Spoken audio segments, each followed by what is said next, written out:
The maze. Here's me. He's not wrong. Here's me reading the Scorch Trials.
This is for sixth position, or it was, because Albon has just driven around the side of his good friend.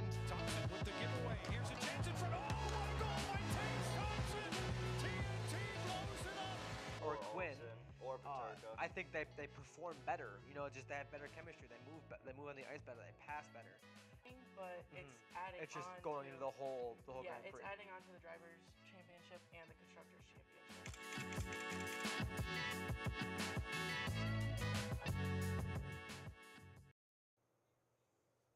Good evening, sports fans, and welcome back for the first time in a very long time to tonight's episode of Sports Hour. I'm your host, Ethan Smith. I am joined by our resident New York Rangers superfan, Michael Ledich, and we're going to talk some puck to get us going on tonight's episode of Sports Hour. Lots to talk about, lots has happened in the past 3 weeks. Where should we start? Well, I think the most important thing, the Western Conference is all but decided. Everyone who's been eliminated is eliminated. Everyone who is in the playoffs has clinched. So that's the thing. Also, Sabres, I know they wish they had that X next to their name, but they got that E. Sabres are now eliminated. Sabres have, for the, what is it, like the 11th straight season, 13th straight season? I believe have 13. The 13th consecutive season have been eliminated from playoff contention. That is the longest active drought across the National Hockey League. And I don't want to belabor the point on the Sabres, but we have been mediocre for so long. We are just trapped in this being too good to get a good draft pick and too bad to make the playoffs, and I am sick of it. That's all I'm going to say about that, because we got lots of good teams to talk about. Like you said, in the Western Conference, we can start there, I think, and we can talk about the Dallas Stars, who have clinched outright the Central Division. Yes, they've clinched the Central Division. They are number one in the Western Conference as well. Let's see, wild card, we've got the Vegas Golden Knights and the Nashville Predators. No attempt for any other team to come up. Everyone is eliminated. Western Conference is fully decided, but Eastern Conference is still on the Eastern fence. Conference is a bloodbath With four at teams, the moment. 3 teams tied, and the Penguins just 1 point behind them all. And we got, how many games do we have to play? Like just one, right? For the Capitals, Red Wings, and Penguins, they are playing tonight, and then they have one more game after that. The Flyers have one more game tomorrow. They do not play tonight. Right. So the Flyers have their last game. They're currently at 87 points, tied with the Capitals and the Red Wings for the second wild card spot. The first wild card spot locked up by the Tampa Bay Lightning, but the Red Wings, Flyers, and Penguins, and that's it, right? Am I missing anyone? Red Wings, Flyers, Penguins, Capitals. Capitals are all at 87 points or 86 points, respectively. The highest possible point to secure the playoff spot is 93, and then goes into a tiebreaker if more than 2 teams get there. But the Penguins, unfortunately, do not control their own destiny. They can win their next 2, but even if they do win the next 2, if any team also wins their next 2, they are eliminated from playoff contention. I mean, yeah, that is true. I won't lie, though. I am rooting for the Penguins. I mean, there's such a underdog team at this point. They had a very rough season. They were did getting smoked. Score on themselves in a game. That was crazy. Remember that? I remember that. That was crazy. During a delayed penalty, they scored on themselves. I'm rooting for them. The Flyers, I mean, I don't know how you end up here. You were third in the Metro Division for so long, and then you were just like, you know what, let's go on like a 7 or 8 game losing streak. Right. Coupled with the fact that the Penguins went on like a 7 or 8 game winning streak. I mean, just looking at the last 10 splits, the Pittsburgh Penguins have won 7, lost 1, and lost 2 in overtime. 7-1-2, and the Flyers comparatively are 2-6-2. In fact, if you look at every other team except the Penguins that haven't clinched a playoff spot, they're all really bad except the Islanders, who are 7-2-1 in the last 10. The Red Wings 3-4-3, Flyers 2-6-2, Capitals 3-5-2. So across the board, we're looking at teams that some of them got the momentum going with them, some of them have got the momentum working against them, and it's going to be to see who can really, lock it up and get going with the season on the line. Well, Islanders, they randomly just climbed up into that 3rd spot, taking over the Flyers. Because originally they were in this wild card race, and it was looking very slim for them as well. And then they're just like, let's just start winning. Yeah, what if we decided to actually what if we win stopped hockey going games? into overtime and losing? What if we stopped choking away leads? Right, and that's reflected in their goal differential, which is a -21. In fact, among teams currently vying for playoff contention, the Penguins are the only team with have the highest goal differential, which is 3, and the Red Wings have 2. The rest of them have either negative, with the Capitals -40. So when the Capitals lose, boy, do they lose. -40 is obscene. But like I said, it's all up in the air still, and we're all looking ahead for what should be an exciting little end of the season here. Yeah, so, I mean, I'm going to take a moment to talk about the Rangers. Rangers are looking to take first in the league right now, playing our last game. If we win and Boston loses tonight, we take first in the league and take that President's Trophy. And to everyone that I say that to, they talk about the President's Trophy curse. Yep. I don't believe in that. The Bruins got reverse swept last year. But I do want to say the Rangers, the last time we won, it was 93 to 94, I want to say. We won both the President's Trophy and the Stanley Cup. Okay, and what happened to the team that last won the President's Trophy? Just remind me. Just my memory's slipping away, but what happened to the team that won the President's Trophy? Sorry. The team that was the statistically best hockey team ever assembled. What happened to them from winning the President's Trophy? I believe they had a 3-0 head start in the playoff series, and then proceeded to lose 4 consecutive games, 3 of which were at home. But you want to go just a couple years back, what, 2013, 2014 season? What did the Couple Blackhawks- years? That's going back a decade, Michael. Couple years? Couple years. Yeah, okay. A couple years. To put that in perspective, I was 9 when this happened. All right, still. To put that in perspective. Last team that did it. It wasn't like this was so long ago.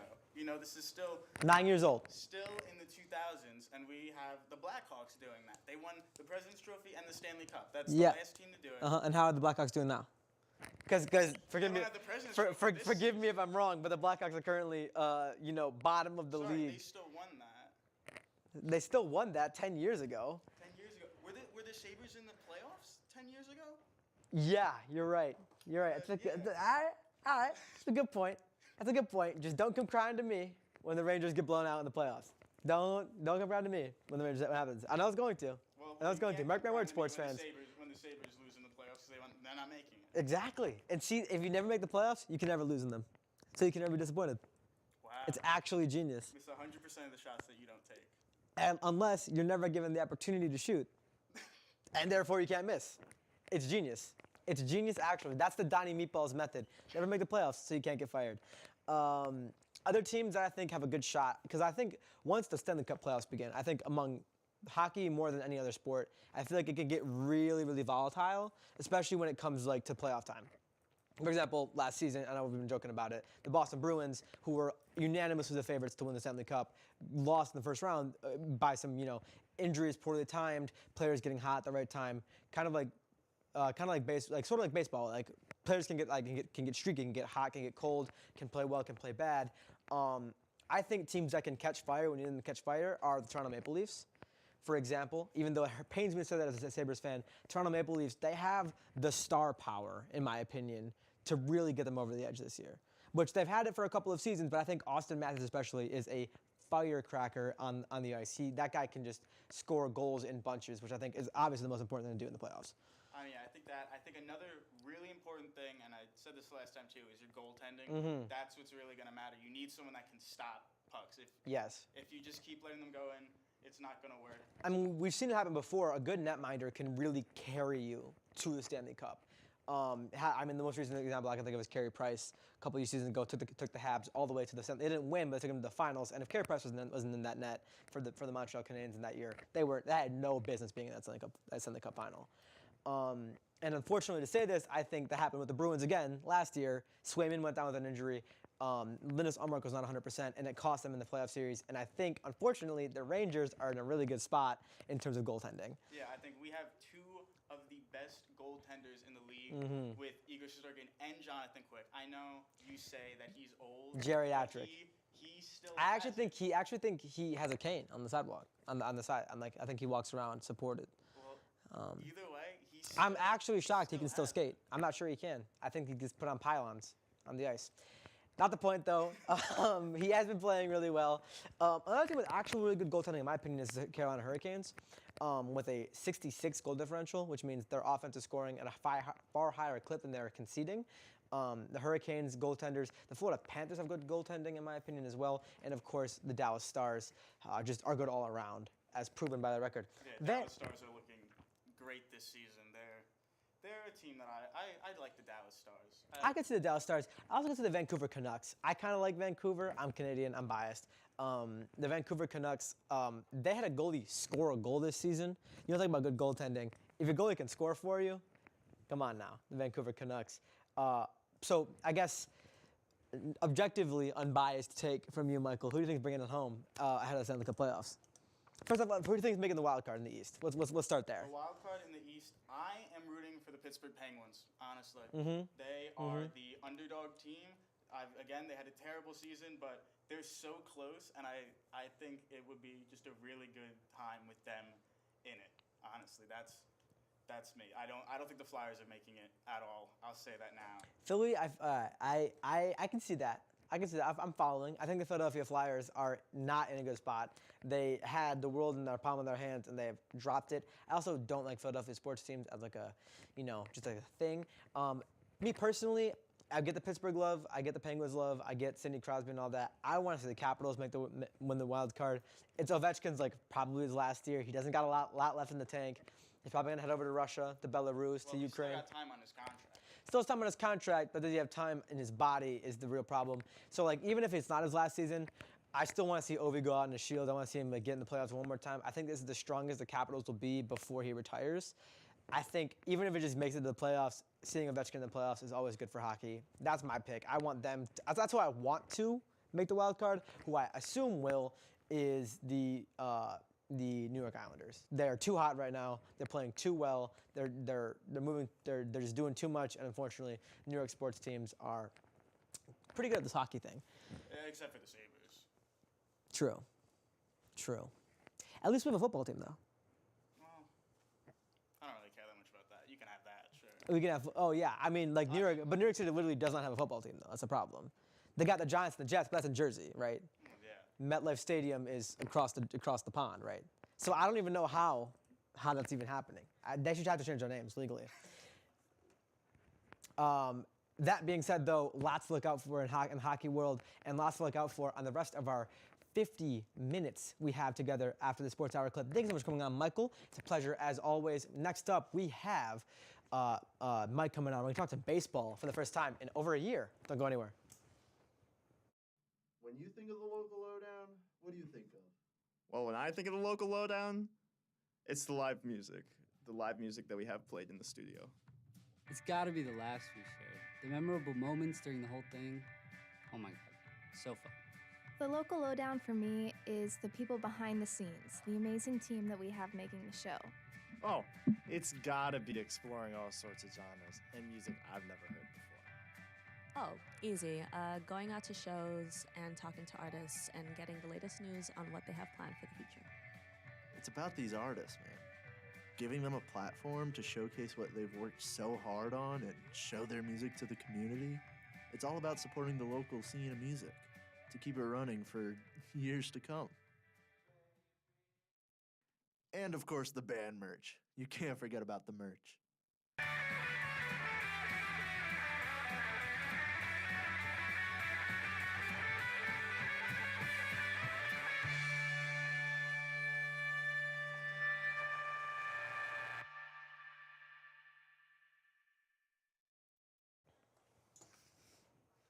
Welcome back, sports fans, and welcome back for the first time in quite a while, freshly shaven, freshly cut, Mike DeBatetto. Real. In the Mets jersey. In the Francisco Alvarez jersey. In the Francisco Alvarez jersey. And Francisco Alvarez is playing some good baseball recently. He is playing some good baseball. He's on a little bit of a cold stretch, but he's still swinging the bat. 162 games, right? That's what I keep telling myself this early in the season. And as we're very early in the season, and there's 162 games to play in a season, let's talk about some of the scores going on right this second. The Cleveland Guardians beat the Red Sox today, 6-0. The Minnesota Twins and the Orioles are doing battle at the moment, top 6 in that one. Orioles leading that one 6-2. Marlins lead the Giants 3-1 in the top of the 7th. The Rangers are up on the dot. The Tigers right now set 1-0 in the top of the 7th. Rockies, Phillies locked at 1 end of the 6th. And Angels, Rays leading that one 1-0 top of the 6th. The Blue Jays, Toronto Blue Jays are up in Canada, are up in the 6th. Only a Canadian team in the league, leading the New York Yankees 3-1 top of the 4th. Pirates, Mets locked at 0 in the top of the 5th. Padres, Brewers lead that one 3-0 end of the 2nd. Royals, White Sox, no score yet, bottom of the 3rd. Braves, Stros just started. First pitch just happened, top 1, no score yet. Cubs, Diamondbacks, Cardinals, Athletics, Reds, Mariners, Nationals, Dodgers have not pitched yet, and they are still to play later on tonight. Lots of information that came at you all at once. Let's break it down a little bit. Mike, what do you got for us? Well, I don't know. I mean, you have what's it called? You got the Guardians Red Sox game earlier today. Red Sox getting shut out. I think the Guardians pitching has been incredible. I think that is any success they've had a lot of success this season. Can be attributed to their pitching staff in general. The Guardians have been red hot throughout the year, and also like their pitching especially have been red hot. They held the Boston Red Sox, no slouch of a team. I mean, not the strongest team in the AL East, not the strongest team in the AL, but they held them to 3 hits today. Xavier Curry went 5, allowing 2 hits, K-ing 3 and walking 1, and then Heron, Sandlin, and Morgan played the rest of the game, combining for only 1 hit allowed across those 2 and 5 Ks. So definitely, I mean, some of that might be the Red Sox being cold, some of that might be the Guardians pitching very well, but yeah, lots to like if you're a Cleveland fan right now. Yeah, and the other thing too, just looking over the current scores right now, the Marlins had a really, really bad start. I think they started off like 9-0 or something, or 0-9, and the fact that they have points on the board and they have a lead, a tight lead, but they have a lead in the 7th right now. They remembered to play baseball. They remembered how to hit the ball. How to do anything. Yeah, to that point, Mike, the Marlins currently stand at 3-13. They're the bottom of the AL West, I think they're in? No, they're in the NL. They're in the NL East with the Mets. NL East, right. That makes total sense. Yep. So speaking of divisions, let's talk about some division leaders. I mean, unfortunately, start in the AL East, this is hard for me to admit. Hard for me to AL say. East, but the New York Yankees are on fire. Started the season red hot, 12-4. 8-2 on the road. Started the first 10. Started 7-3. They are 3 games. They're 2.5 games clear out of the division. Again, 16 games in 182 season. Not a lot to hang your head at. I've always called the New York Yankees the kings of spring. They can't get it done in October. I die on this hill. But the New York Yankees, to their credit, have started especially hot, especially Juan Soto, who they credited in a trade at the deadline last year and who is on a contract-ending season. He is playing like he is going to get paid some money come November because, man, is he hot. Yeah, and there's a lot of buzz around just the fact that he's brought a level of confidence to the Yankees, that has rubbed off on the rest of the team, just in his the way he carries himself, and yeah, no, he's playing for an absurdly large contract. The Yankees have the 2nd highest payroll in the MLB, right behind the Mets currently, who are just paying off those contracts that they traded away last year.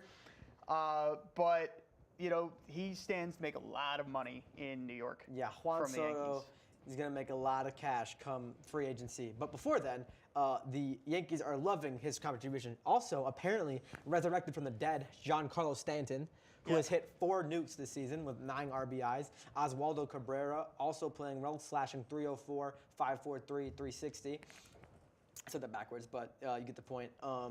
With 12 RBIs, and Juan Soto, of course, 15 RBIs, leads the team. Surprisingly enough, actually, prospect that got called up last season, Anthony Volpe, is hitting 386 right now. Yeah. Which, I mean, is it sustainable? Who knows? But 386 with 2 home runs, 8 RBIs. That's not bad. A 4.78 OBP and a 5.61 slugging for a 19-year-old shortstop. You will take that any day of the week. Any manager in the league is going to take that, and he's been part of the. And it's really important that the Yankees are getting this kind of contribution from players not named Aaron Judge. Last season, I feel like the Yankees fell into a trap of if Judge didn't go out there and hit 2 home runs a night, we lost. They don't have that, especially right now. Judge slumping a little bit. He's hitting 200. I was about to say it seems like a lot. They're doing a lot more to just manufacture runs as opposed to just Judge hitting nukes every time he goes up. Yes, agreed. And that being the source of the Yankees' offense, which is definitely contributing to their so far prolonged success. Right, and not to be a doom scroller, doomsayer, doom whatever. The New York Yankees are 12-4 with Aaron Judge hitting 200, 364, 433 with 3 home runs. Might be the year. Yeah. Moving on to the AL West. I think that's the next one, right? The AL Central with the Guardians ahead, actually. Oh yeah, the AL Central. We talked about the Cleveland Guardians a little bit at length. They lead the AL Central 11-5, and their pitching has been a big part of that. It really has. They have I had the stat pulled up and it didn't come. It decided to go away.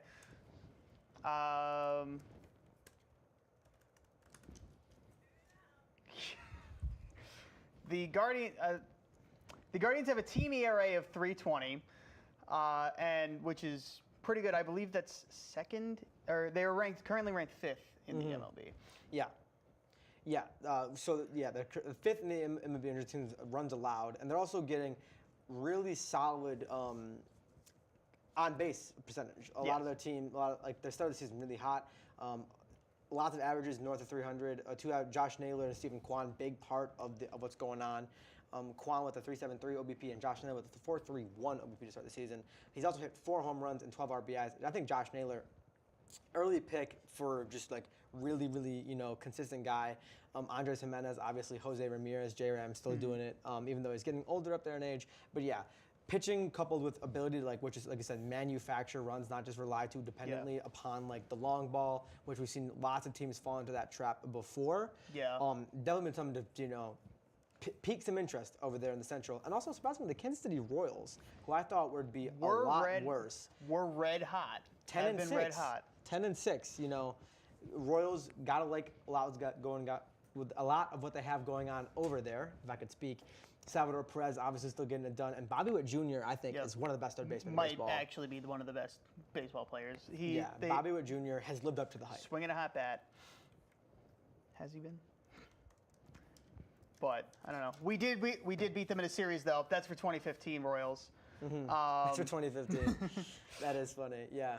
Finally, revenge has been achieved in the Central, but the division that has been far and away the most disappointing is the American League West. Yeah. The number 1 team. So to put this in perspective, the Toronto Blue Jays are currently 8-8. They are 500 exactly, and which puts them at the bottom of the American League East.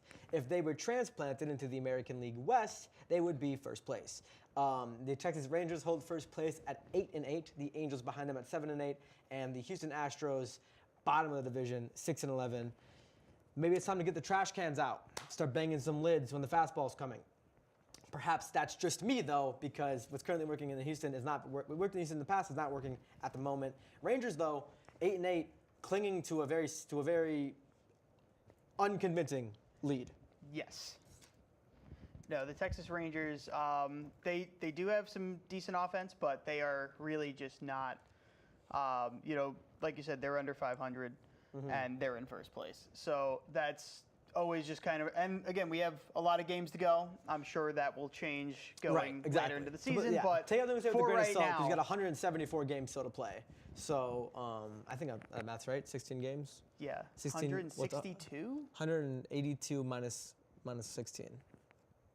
166 games still to play. So everything we say, obviously, subject to change. Adolis Garcia, though, maybe something to look forward to, has started the season hot, hitting .313, .375, .547, with 4 home runs and 15 RBIs. And if that guy's on, there's always a chance. Marcus Semien also contributing 15 RBIs and 2 home runs. Evan Carter, 2 home runs. Jonah Heim, who I think is one of my favorite players, a really good catcher, hitting two home runs and 11 RBIs. And young Josh Young, pun not intended, his name is Josh Young. He also happens to be of young age. Is started the season red hot. 4 games played, 17 ABs, currently hitting .412, .474, .941 for an OPS of 1,415.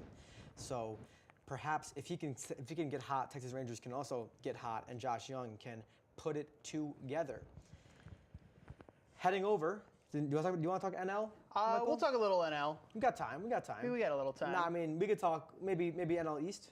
Yeah, let's talk NL East. So the Braves currently head of the NL East. 9-5. 9-5. The Mets not doing too hot. So they didn't start too hot. They're on a bit of a tear. Yeah. They did beat the Braves in their last series, which was a 4-game series that got cut down to 3 because. And they got a big series today. They got a big series win yesterday, Pirates. And yes, they are now starting their series. The Pirates, who also started very hot. Very hot. With Aniel Cruz, Brian Reynolds, Key Brian Hayes, getting work done. But the NL East, the Braves are the kind of default heads of the NL East pretty much every year.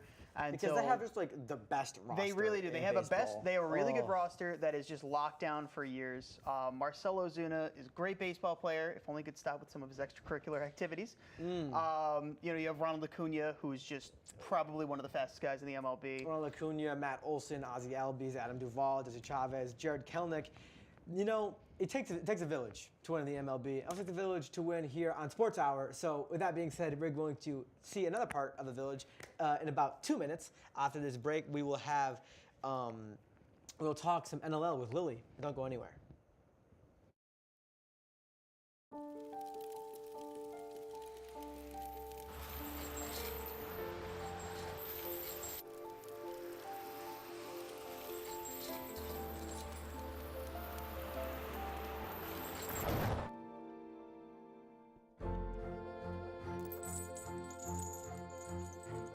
Did you know dragging chains can spark a wildfire?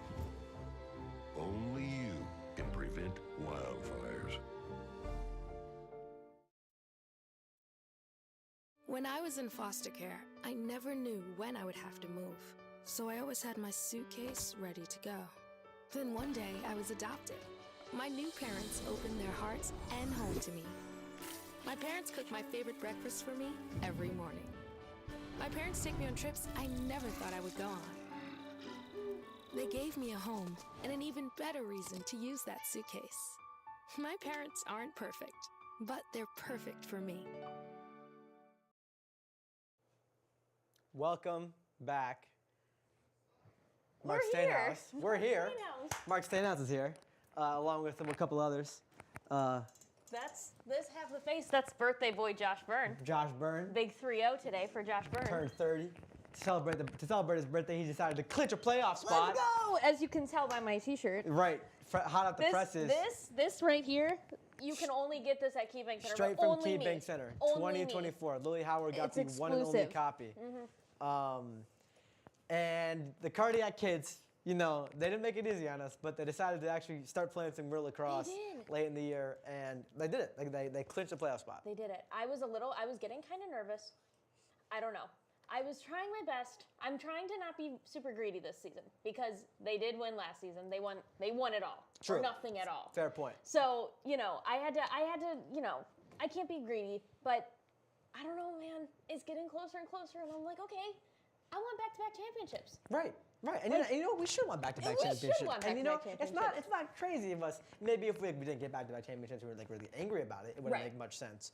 But you know, it's something. It's achievable, clearly, and I think no more clearly was it achievable than Josh Byrne's 8-assist performance against the Philadelphia Wings. I agree. We went down to Philly, beat them up, 18-12. On my mom's birthday. On your mom's birthday, happy birthday, Sue Howard, my Bandits goat. win for my mom. Bandits win for the mom. Dane Smith scored 5 for your mom's 5th birthday. For Congrats, her Sue 5th Howard. birthday. Yep. Yep. So what happened to this game, Lily? Oh my gosh, this game was just so much fun to watch. It was an afternoon game, so that normally doesn't happen. And I was like, okay. So that one was fun. It was nice to watch because the Bandits outscored the Wings in each quarter except for the third. So, you know, we were doing pretty well. Had to have them have one, right? Right.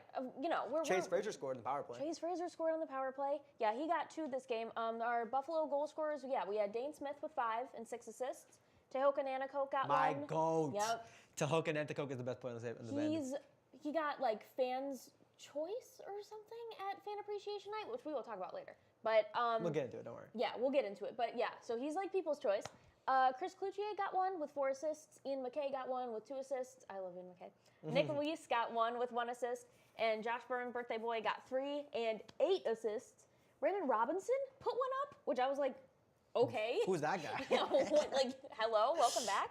Kyle Buchanan got 2, and Chase Frazier got 2 and 3 assists. And I think, I'm always one to give love to the goaltenders. Matt Vince, my geriatric goalkeeper, has faced 63 shots in this one, saving 51 of them. He played all 60. Matt Vince, crazy. It's what's crazy to me about is how different the Bandits play lacrosse when Matt Vince is in the net. No, right? Compared to anybody else. I think among anything else that we can talk about, I think Matt Vince is probably one of the biggest, if not the biggest part of this playoff push and this playoff clinch. Oh, 100%. And it's like such like a day-to-day kind of thing too, because like, I don't know. I feel like Matt Vince, he has his moments where we're like, okay, we don't need you anymore. But like our other option is Devlin Shanahan. Devlin Shanahan, No. who does not know how to play lacrosse. No, he really doesn't. So it does. I feel like he does have his moments where it's kind of like, okay, like what are you doing? Like your geriatric goalie tendencies are showing here. Right. Yeah. But The age is showing. The age is And showing. then there's some games where he turns back the clock, where he just reverts back to his prime form, his Finals MVP winning form, and I think that is probably the Matt Vince we're going to need to have continuing. Right.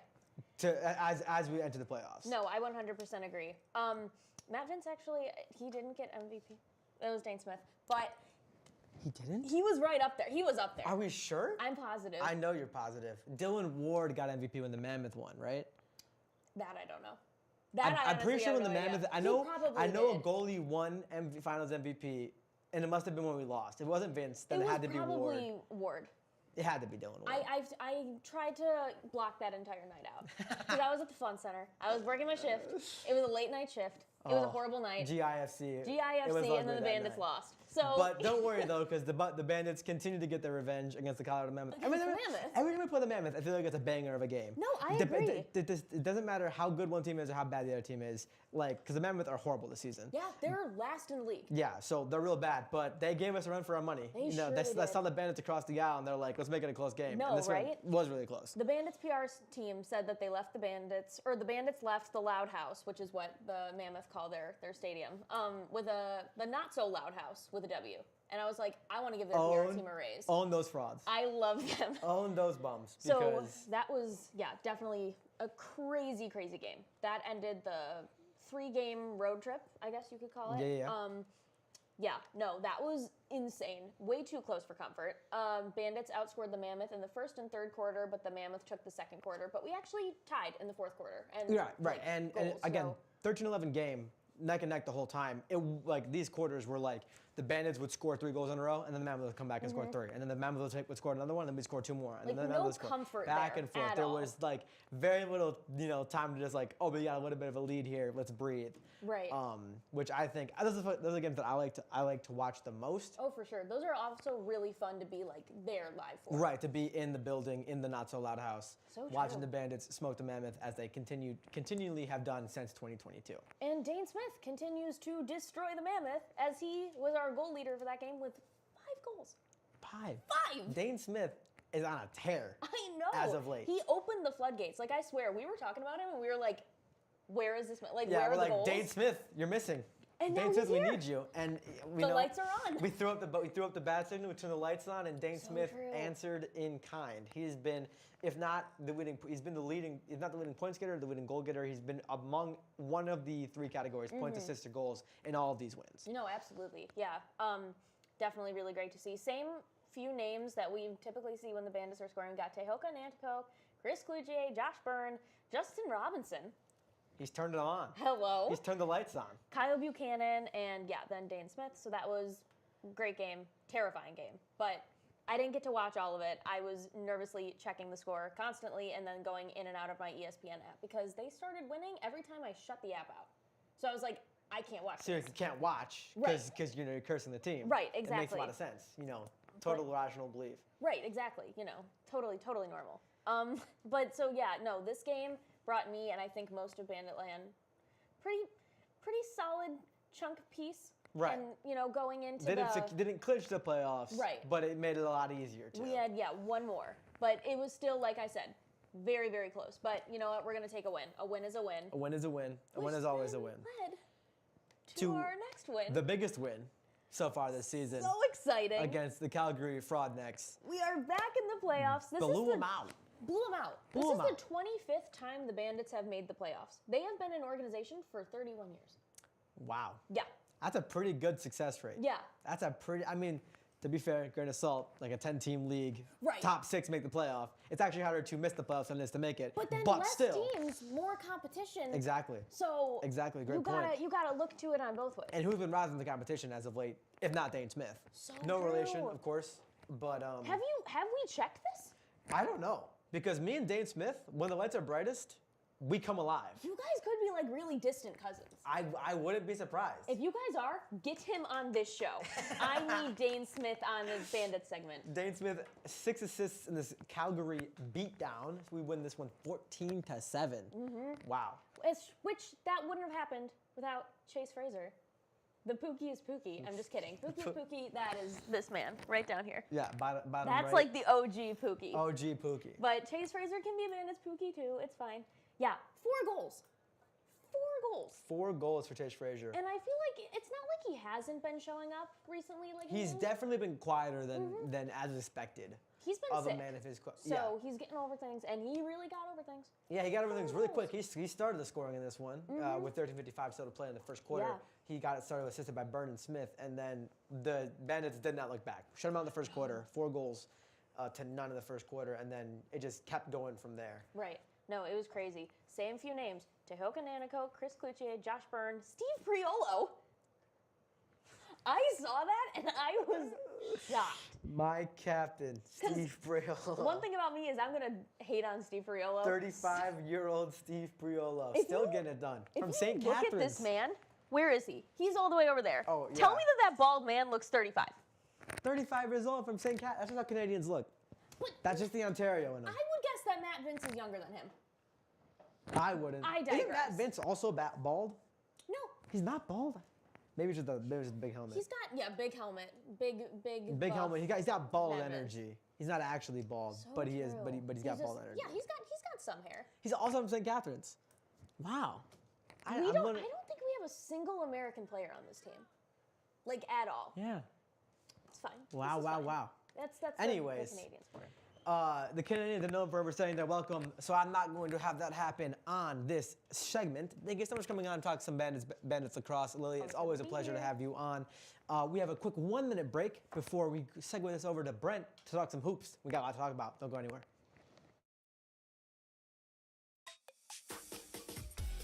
This one's for the real ballers and shot callers, the sisterhood of women in tech.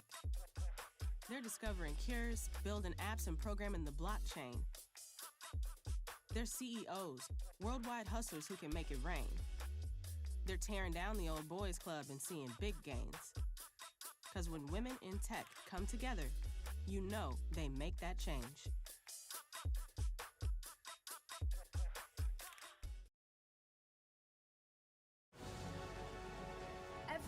Every day, millions of people are connecting and even though we're overcoming obstacles, watching each other's backs, and banding together. we should still make an effort. We should still make an to effort. get to know each other, on a deeper level. Father, cosplayer, Mentor. actor. it's time we take a step forward It's time we take a step forward. Come together and discover How accepting our differences can make us stronger.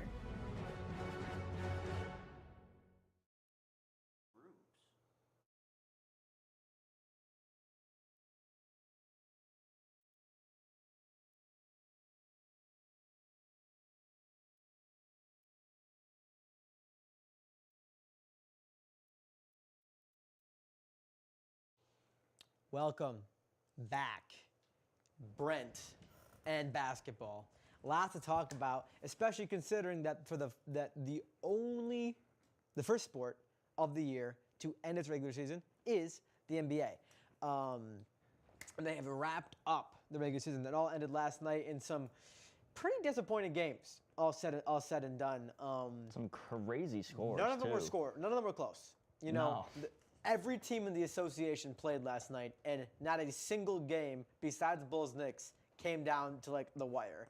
Bulls-Knicks and then overtime 121-19. Besides that, though, rest of these games blowouts. I mean, Nuggets-Grizzlies 126-111.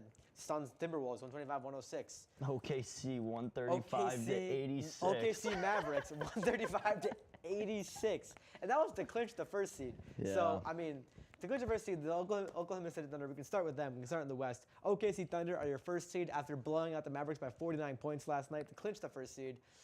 This Oklahoma City Thunder team, among other things, is just fun. Yeah, they're fun to a watch, really fun and that's team what to I watch. value when the Raptors are horrible, which they are right now. Is teams that are fun to watch. And Shai Gilgeous-Alexander is the definition of fun to watch. Shai Gilgeous-Alexander, Chet Holmgren, Jalen Williams, lots of stuff to like in OKC. They got a lot of young guns out there. And I mean, a lot of people are saying like, yeah, like they're the first seed in the West. You know, they have the power on with their starting five. But a lot of people are saying that they don't think that OKC is going to make it far. And in my opinion, I think. I mean, if they have that young of a team and they're able to finish first seed in the West, like, or East, I mean, sorry. Yeah. No, still, they're first in the West. Yeah. You're right, first in the I West. mixed up. I And mixed the another thing to timeline, maybe keep in mind is the Oklahoma City Thunder have the most draft picks among any team in the league. They blew it up. They did the whole rebuilding thing as best as you possibly could have. They traded away Kevin Durant, Russell Westbrook, James Harden, Kendrick Perkins. That whole kind of like bubble got traded away for picks and picks and picks. Paul George got traded away for picks and picks and picks. Remember that. So that puts them in a position to be the team with the most draft capital in the league. They also happen to be the team that is the best in the West. Yep. So, you know, they're kind of doing it both. They're rebuilding while also being contenders. To give credence to your point, I think a lot of people are saying that because the West, as compared to the East, is far less cut and dry with this team is better than this team. In fact, the only reason the Thunder are the first seed is by technicality on a tiebreaker with the Denver Nuggets, who are the reigning champs, who are also 57-25. Timberwolves right behind them at 56-26. So it is very much not a one-dog race in the Western Conference. Don't get it twisted. The Oklahoma City Thunder. Why can I not say that? I'm just gonna say OKC. OKC. They don't have a lot of what I like to refer to as staying power, in the sense that like they don't have a lot of names you can look to be like, these guys have proven they can do it, this team has proven they can do it, this culture has proven they can do it, as opposed to the Denver Nuggets with Nikola Jokic, the Minnesota Timberwolves with Anthony Edwards and Karl Anthony Towns, Los Angeles Clippers with Kawhi, Paul George, Russell Westbrook, Norman Powell. If anything, they have the most playoff contenders possible. And I think that's my go-to most interesting series to watch, to pay attention to in the West is Clippers Mavs. Two teams, lots to prove, lots to play for. That's going to be my favorite team to watch in the Western Conference to start this playoffs. And the Clippers are like, those guys, some of those guys don't have a ring and they deserve a ring. So like, Paul George, namely among them. Russell Westbrook, Russell namely Westbrook. among them. Norman Powell, he's already got one, but he can use more. You know, always can add more to the hardware. And I think this could be the first season since that 2019 Raptors season where we see playoff Kawhi just really take over. He could. And he really could. dominate. And like, I mean, that after the play-ins and all that happens, then we'll figure out, you know, what these top 6 teams, who they're going to be playing. Yeah. But I mean, we've been saying it in playoffs. It also comes down to the bench players. Yes. And like who you got coming off the bench. So like. In the regular season, I mean, 82 game regular season, you can really coast on like 2 or 3 star players in the regular season. But when it all starts to matter a lot, when it all starts to really come down to it, a good bench will outdo a great star. And we've seen it time and time again. And I think this could be another one. I mean, it happened with Denver last season. Think about it. Sure, they have arguably the best player in basketball, Nikola Jokic, on their team. But you really got to think that that players such as, you know, the more understated guys, Naz Reid, I think about, you know, the Raptors, Reggie Jackson, that's like a unit. Not the Raptors, the Clippers, Reggie Jackson, that's like a unit. The Dallas Mavericks, who do they really got beyond Luka, beyond Kyrie, beyond, you know, but we could also Dwight see Powell. Kyrie go off too. Right, and you know, I mean, so who knows? I think the Oklahoma City Thunder are uniquely positioned in that sense, where they have a strong bench unit to rely upon. I mean, it's not just a one-guy show going on, even though they do have Shai Gilgeous-Alexander, who is their best player. It's not just him doing it over there. And you mentioned the play-in tournament. Let's talk about the play-in tournament, because a lot of people, it's a very divisive thing. It really is. In the NBA. Yeah. A lot of people don't really understand what it is, and don't really understand why the NBA does it. But honestly, in my opinion, I think it's kind of a cool thing.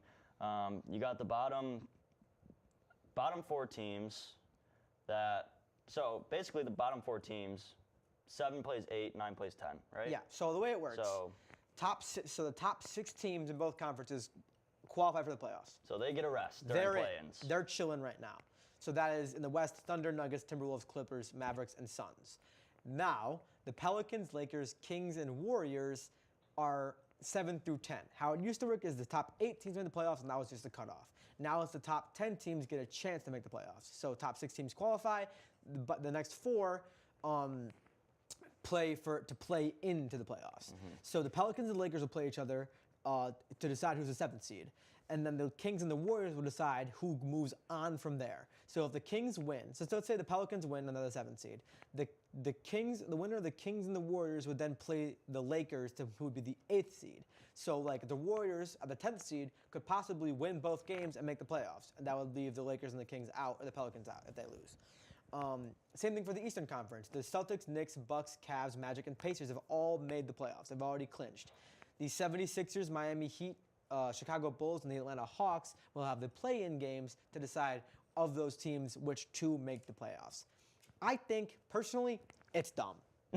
It's just dumb.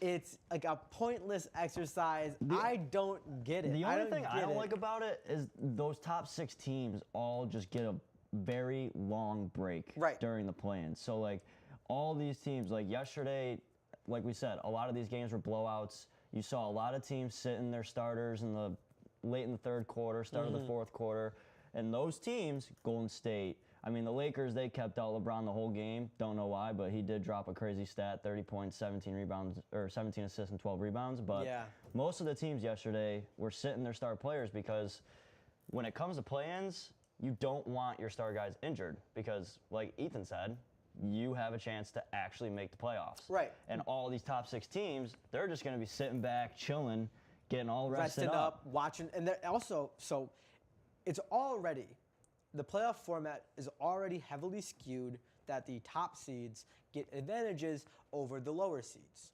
They get home court advantage. They get more film advantage. They get longer breaks. And they've earned that much by being the first seed. That's why it's incentivized.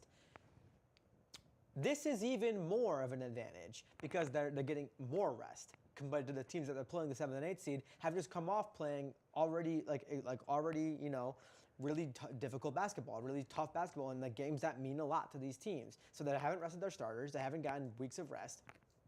And also, they get more film to study. Yep. Like just seeing how they play, because obviously you got to bring out your best stuff to make the playoffs.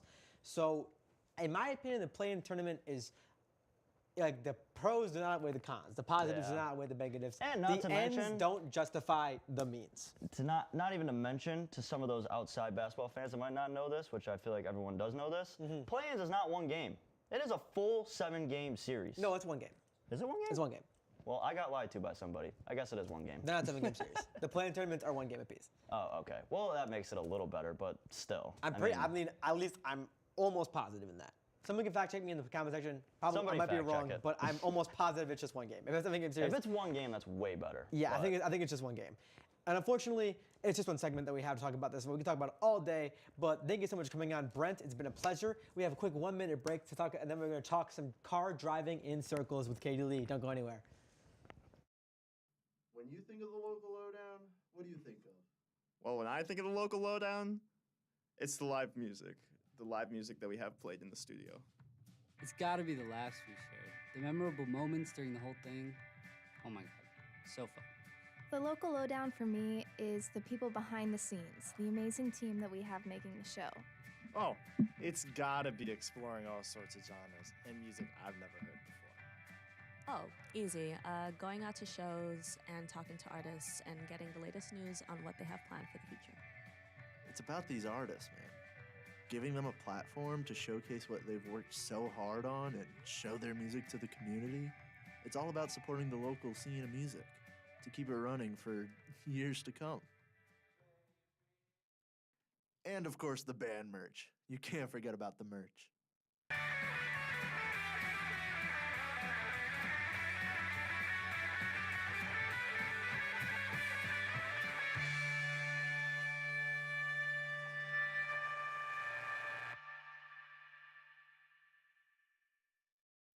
Hope you did not forget about the merch in the 3 weeks that we missed with Sports Hour. But if you had, don't worry, you can't anymore. Thank you so much for coming on, Katie Lee, for our final segment of the day with some Formula One. I wonder if in the 3 weeks we didn't have Sports Hour, if anything at all had changed in Formula One. No. So. Color me surprised. So they had a week off after Australia. Then Then they had the Japanese Grand Prix, and then they have a week off right now, and then China is this weekend. So only one race happened. We could guess what happened in that. Let's Red do, it like Bull. let's do it like a Dora the Explorer episode. Fans at home, who do you think finished first? Max Verstappen. Max Verstappen and Sergio Perez. Oh, I'm so number tired of it. 2. 1 and And 2 then- Red Bull. Well, and then Carlos Sainz finished third, which I told you earlier. He has a 100% podium rate when he is actually in the Grand Prix. Yes, when he is capable of performing, he's got 100% podium. But so it was a Red Bull 1-2, Ferrari 3-4, and then Lando Norris scored 5th, and that brings so the drivers' championship right now is Max Verstappen first, obviously, but he has 77 points, and Sergio Perez has 64, so not that bad. And then Charles Leclerc closely falling behind with 59 points, and then Carlos Sainz with 55 in 4th. So I feel like it's not that bad.